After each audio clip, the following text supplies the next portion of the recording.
All right, well, welcome. I am Ryan, founder of EarthHero, and joining me today from Plastic Free Mermaid is Keyla and Kimberly, and really excited to talk with you guys and find out, a little bit more about what is going on at Plastic Free Mermaid. So thanks for joining us, and I guess just to get started, I am curious if you guys can tell me, a little bit more about yourselves and I understand your sisters and kind of how you got involved in ocean conservation and just, a little bit about what motivated to lead you to this, this exciting path that you're on.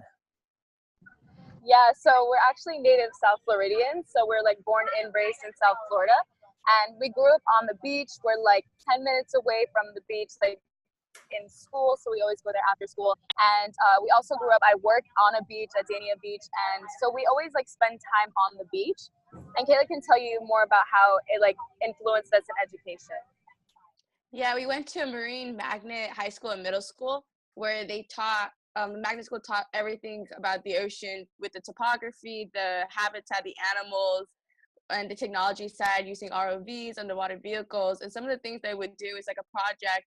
I know in middle school, Kimberly and I got involved in is with Philippe Cousteau's Plant a Fish program, where we planted mangroves all over Dania Beach in middle school. Yeah, and at a young age, we've always been advocates. So we support each other, right? So one of our stories, how we started, was we were on a beach and we saw people bringing like live sand dollars. So they're like a type of sea urchin, and these are live animals. And so we tried to come up to them and tell them that what they're doing is wrong, and that they wouldn't want to be buried, just like these animals wouldn't want to be. So and then Kayla can tell you one about her story. So is that when I was like about 4 years old, men were fishing fish out of the sea and just allowing them to just like suffocate without like putting them in like a cooler or anything. So like I had to go up and talk to them saying how cruel it was they were doing, but I didn't understand anything at 4 years old. So like Kimberly and I were like brought up to stuff like this at a very young age. Yeah, so basically you were inspired by what you saw happening in your backyard. And yeah, after seeing that, was there sort of an aha moment, it sounds like, with the sand dollars, or was there an accumulation of those types of observations that led you to raise your hand and say, like, I need to get involved, I want to get involved? Oh, right, exactly. So since we're sisters, we're always together, and so we support each other in our, advocation. And so we thought that, the power is in numbers, and we can do something about this. And so that's why we really wanted to join the ocean community, the ocean conservation community. And so since we're born into it, we're bred into it, we thought the best avenue was ocean conservation. Okay, so you had this idea, this motivation, this desire to get involved. How did you figure out, what path exactly to express yourself? You could have started a blog, you could have maybe started a business, with the help from mentors or family, something online, maybe made a product. Obviously, you guys have chosen to go the path of sort of, being an activist and an ambassador for this type of thing. But like, did you kind of pause there in terms of what path or how to express yourselves in this arena? How did you decide to go down the sort of, activist path? So Kimberly and I, we went to different summits throughout middle school and high school. And we went to this one particular summit called the Youth Ocean Conservation Summit, where we met with a whole bunch of marine scientists, people who do technology with the ocean, other students our ages at that time. And we learned about the different topics such as coral bleaching, shark fishing, and a group of students about like when I was a freshman in high school, we decided to create a group to bring awareness. So we call to bring a group to bring awareness. And like what we focused on, how we started doing things was through education. So we would just go to the different classrooms being like, hey, this is shark fishing, shark finning, this is what's happening. And our high school also does shark tagging, where we go with partner with universities such as University of Miami or Nova Southeastern University, and they teach us how to it's kind of like you're like fishing for sharks, but you're like doing scientific stuff on them. So you like putting water in their eyes to see the nicotinating membrane, you're taking DNA samples, blood samples, flint clips, to see what they're eating, where they're traveling to, and then you release them back into the water. But you're having that face-to-face encounter with the sharks, and you see how gentle they are. So like that's kind of what we were trying to do. But like what got us into plastic pollution was that like we love shark finning, like talking about it, but we weren't so gung-ho about it. So our mom showed us a video called Bag It, and what we saw was like insane about the amount of plastic, and that's what we were like geared towards. And so what we started doing, we started educating about it, and through education is how our activism came about and how our organization started. So tell me about that. What is it exactly that you guys do? You know, what is you know, the goals of, what does success look like for you guys? So the Plastic Free Mermaids is an environmental organization that spreads awareness about plastic pollution through education, outreaches, cleanups, and political advocacy. And we also mentor how to live a plastic-free lifestyle, as well as illustrate how plastic affects ourselves as well as our environment. Yeah, I was gonna say, how do you get that message out to the So to the we have community? pillars in the plastic free lifestyle, and one of them is activism. And it's like when we do call to action, YouTube videos, we do legislative initiatives within our community. We also have a global pillar, so it's where we do networks and collaboration. So we do them with the Bahamas Plastic Movement. We also have community pride, so we do local cleanups, summits. We participate in local summits like the Youth Ocean Conservation Summit in Sarasota, and local events. We have art, so we create murals, we upcycle any type of plastic we see, and then education, like my sister said, we do outreaches, dissections, and like alternatives to lifestyles of using plastic. What have been some of the biggest challenges that you've faced in this process? Some of the most difficult thing is like getting the numbers for the cleanups, because I know like waking up early to do a cleanup is not exactly the most exciting thing to do. So we partner up with organizations that have fun stuff to do. So we partner up with the Surfrider Foundation in Broward County, where the county we're from, and we do paddleboarding cleanups with the students that come on board with us. We also do snorkeling cleanup with debris-free oceans at Biscayne National Park, where they take us on a boat to Elliott Key. We pick up around the island, and then they take us snorkeling, and we're able to see like the effects of plastic through the reef, which is just like a couple of minutes away on boat ride. And some of the students have never actually been snorkeling before, let alone been on a boat. So it's nice to give them a new insight of the ocean, since it is their backyard. And so the hardest thing is actually getting the people to do those cleanups. And once they participate in it, they actually enjoy it. The other one is having them go ahead and talk with us to the our city mayors, the people when we go up and travel to Washington D.C. or like New York, to get them there, to get involved, and like we continue spreading awareness. But it's just like the number of people that want to go ahead and actually get involved, like hands-on. And how about in terms of, I guess the opposite question would be like, what are some of the more rewarding parts about what you've done and what you're doing? So some of the more rewarding parts is when someone will like come up to us during an event and they say, oh my gosh, I saw you from last event that we had. So like, for example, it was Water Matters Day in Broward County. And they said, oh my gosh, I remember seeing you at our last event. You actually educated me so much about the negative effects of plastic that I was so inspired to eliminate at least one single-use plastic from my life. And so it was really like awe-inspiring, because we're like, wow, we actually made a difference. So now that we see them like reoccurring in our life, and they're like coming back to learn more about how they can reduce their plastic consumption, but also make a difference and, you know, encourage others to do the same, was probably the most rewarding experience of the Plastic Free Mermaids. So.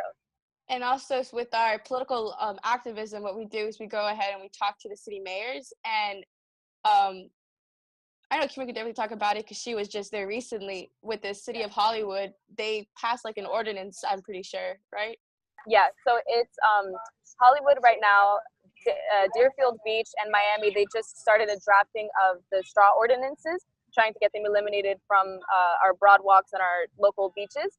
And then Miami also just passed the foam-free, like hashtag foam-free. So basically they don't want us to use plastic or any styrofoam on our beaches. So the initiatives are going a long way. It took us a while at first. It took us about like 4 years to try to get these initiatives started. And it's a little intimidating for, you know, some of our local like young activists to go up there and educate our mayors. But it was so inspiring. And now that they are actually doing something about it, it really makes a difference. So now we're coming to the root of the problem and we're solving it. I was going to ask, that's kind of my next, my next question was, there's the policy side of things. Obviously those are huge wins when you get, bans on certain plastics or certain products. Then, it becomes a much easier thing to sort of enforce, and really, you can book that win because it's become a law of some sort. But how do you see businesses intersecting between people and policy? Is that come up and when I say businesses, like, there's businesses like EarthHero that are, exist to try to help all of this as well. There's lots of other businesses that are part of the movement. But I kind of, in my own view, there's like the consumer, there's business, and then there's government. So in your path at getting your message across and really impacting change, have you considered that at all? Or has it really not come up so much? So when we partner with the Surfrider Foundation, our initial thought was that, like, how are we going to tie in government, restaurants, and consumers? So at first we realized that with consumer products, it's not that big of a deal. Like, people don't need a straw in every drink. Like, some people are indifferent to it. And then with restaurants, they just want the cheapest product.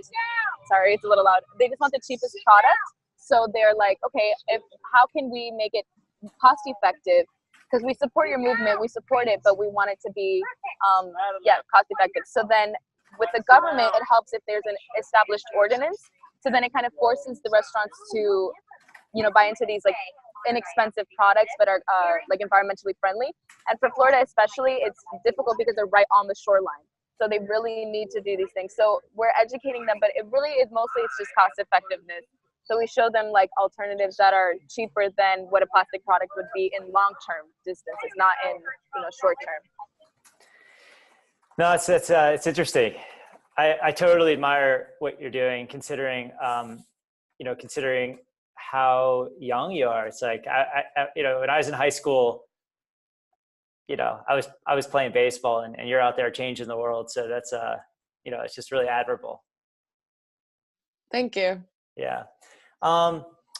So transitioning from a traditional way of shopping and living, obviously lots of plastic in our lives. For people that are sort of just getting started on the path, and they see these stories trending, right? The straw free, the straw, right, is like the symbol of the movement in a way. And it's okay. Obviously, we're gonna have to do a lot more than just stop using straws, but because a lot of people ask me that as well. I want to be a part of all this, but like, where do I start? What are the first things I can do that'll have the most impact? Okay, so we have a program. It's like a program. It's kind of an initiative. It's called the Plastic Free Lifestyle. Okay, so we started with the Plastic Free Lifestyle. So we created this initiative to help people begin a starting foundation of how to get involved. Yeah, we have the Plastic Free Lifestyle as an initiative for them to start living a plastic free lifestyle and how to start it off. So what we started doing with this lifestyle is they pick any type of plastic product they use the most. So like the water bottle, utensils, primarily single-use plastic. And then they pick a time frame, could be a week, could be a month, as like a trial run. And then they see how they are able to live without that plastic product for that particular time. And then once they reach that end goal of that time frame, then they add on more time and continue adding time until they no longer need to use it anymore. And then after they feel like, I don't need to use I don't need to use plastic straws anymore, let me add on plastic bags or plastic utensils. And it just kind of adds up progressively throughout the years on completely eliminating plastic from your life. And through that, they actually accumulate with products like some of the products you have on your website. And products that we have seen going to summits. I know Kimberly has some products that she uses that she carries on an everyday basis, but I carry bamboo utensils that I got from a summit and straws that we've gotten donated to us from Clean Canteen.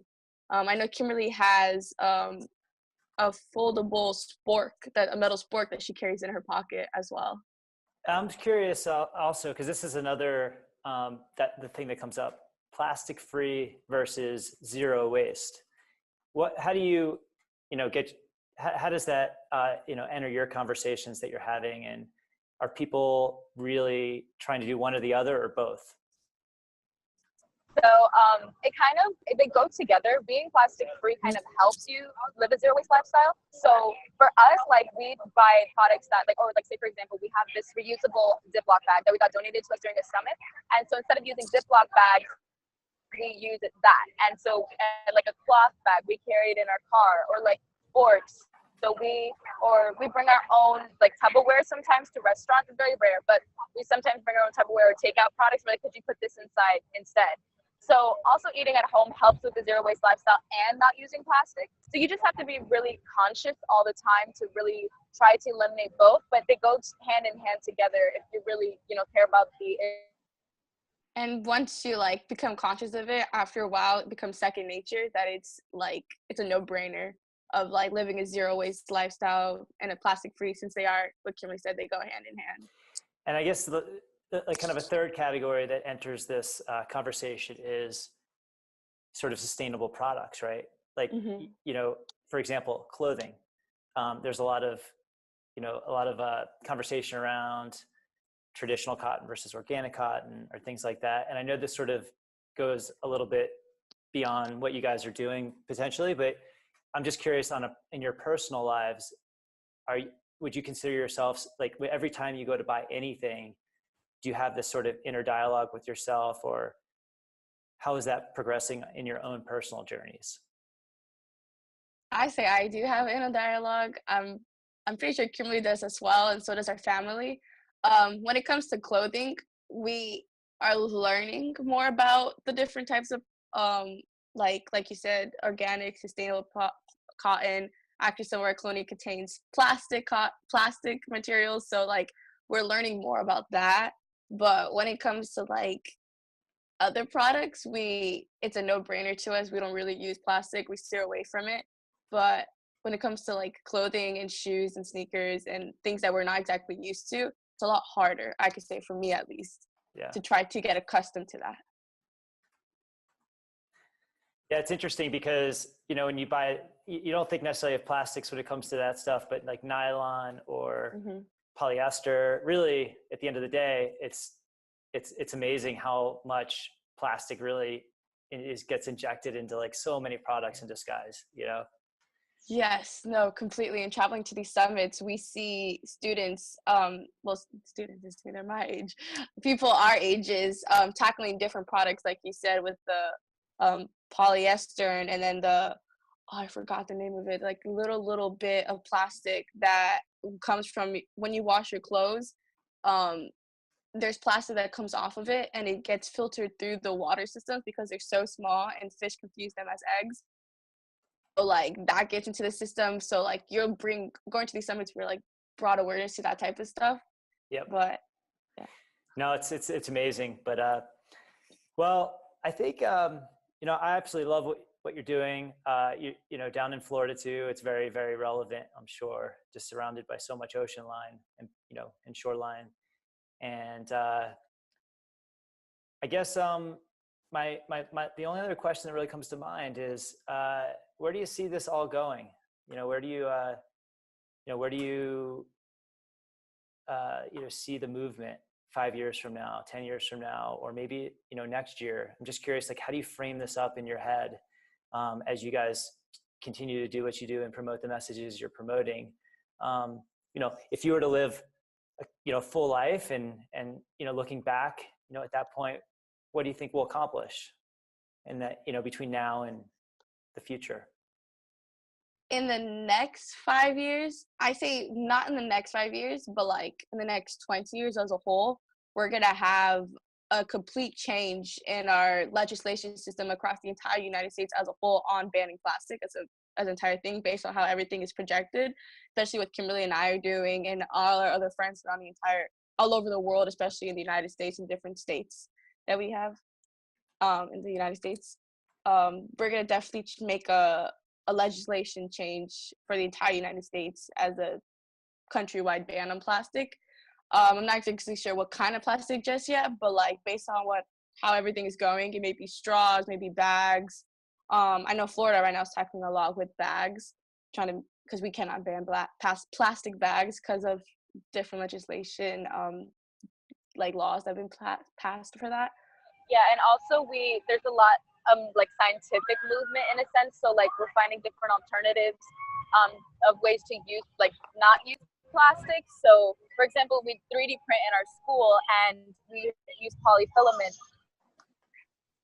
So we're trying to take filament. So there's now becoming different alternatives. And I know one student created bananas, which have the same texture and durability as plastic. So it's we're starting to see not only a legislative movement and a consumer movement, but also a scientific movement. So I feel all of those together in the next 20 years, like my sister said, will really contribute to living plastic free. So that's, and then for our organization, I really see it making more of a foundation on our nonprofit, spreading more awareness, and really getting more people to understand. Well, it's been really, really fun, hanging with you both today. And is there anything that, I guess, any parting shots you want to leave people with, or anything that, our shared communities can do to help support you, and anything else you want to add? We have social media, so they could definitely follow us on Instagram and Facebook on Plastic Free Mermaids. We have a website, plasticfreemermaids.weebly.com, where they could definitely see us and see what we're doing and up to. I guess a message is just to continue doing what everyone's doing right now in their individual lives on eliminating plastic, because it'll definitely make a huge impact, and to continue spreading the word like everyone's doing right now. And to encourage other people. That's very important, to continue encouraging others and not to make them feel bad about what they're doing with different initiatives they're doing with plastic or any other type of environmental issue they're trying to eliminate or solve. Awesome. Kimberly, have anything you want to add? I would just think, if you really want to move towards a plastic-free lifestyle, I think really understanding the basis of plastic. So knowing how it affects you, why you want to do this, and then finding easy, durable ways. So what I do, my sister said, I bring a fork in my pocket everywhere, and it's just such an easy way to limit my single-use plastic consumption. So make your alternatives easy and convenient, just like plastic is. And like Kayla said, definitely have courage, because it's sometimes discouraging going up in front of city commissioners and you want to make a difference, but you feel like it's too much of a challenge. So never feel discouraged, and follow us on social media if you'd like to hang out with us, do cleanups. Awesome. Well, Kayla, Kimberly, thanks again for joining us today. And Plastic Free Mermaid, check them out. And again, just really awesome the work that you're doing. Just keep on keeping on, and really excited to follow you and see how you guys evolve. So thank you so much. You bet.